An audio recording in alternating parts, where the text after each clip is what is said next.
Given that situation at the Fitchville Pond Dam, tonight at 7, we're taking a closer look at dams in our state and just how they're regulated. Governor Ned Lamont says the Fitchville privately owned. It was built back in the 1840s and then rebuilt in the 1880s. He says there are about 4,000 dams like it in the state, many of them really old.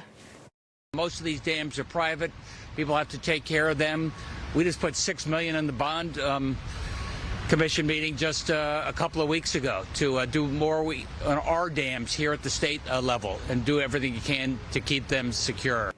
So who is responsible for maintaining these dams? According to the Department of Energy and Environmental Protection, DEEP is responsible for a subset, while privately owned dams are the responsibility of their owners. Those owners need to have the dam inspected regularly and hire a private engineer to make repairs.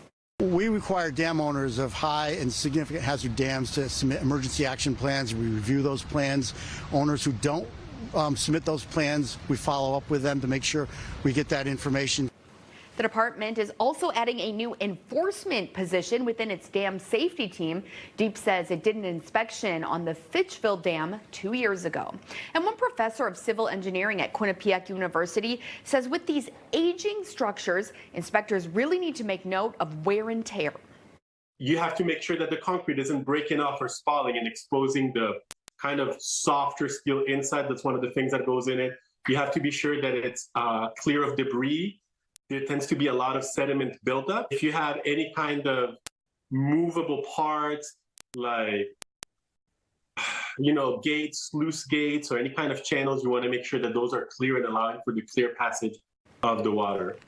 Ari Perez says in the United States, dams weren't well regulated until 1976 when the Teton Dam collapsed in Idaho, leading to a dozen deaths and major property damage. That's when huge dams were put under federal government purview. As for the smaller dams, Perez says whether they're owned privately or by local governments, regular inspections are crucial for safety. A dam failure can carry a lot of negative consequences, certainly loss of life and property. A lot of environmental concerns. We were talking about sediments building up on the upriver side. Sometimes the sediments get contaminated. The Nature Conservancy monitors the thousands of dams in Connecticut, and Holly Drinka says a lot of those dams aren't necessarily needed anymore.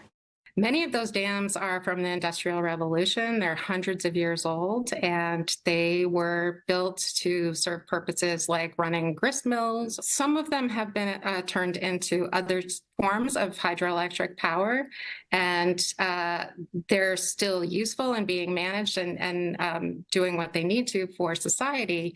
But in some cases, the purpose is no longer there. It's not needed. While a dam breach poses a risk to people and infrastructure downstream, Drinka says on a day-to-day basis, dams have a big impact on the environment. It can create a lot of problems for ecosystems, for fish being able to pass and get around, get up and downstream into their habitat between Long Island Sound and our rivers in Connecticut.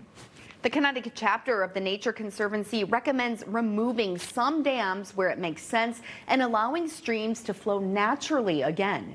DEEP adds that down the line, they plan to utilize climate change grant funding to help communities identify where they have vulnerabilities. They hope that will be important work of the dam safety team.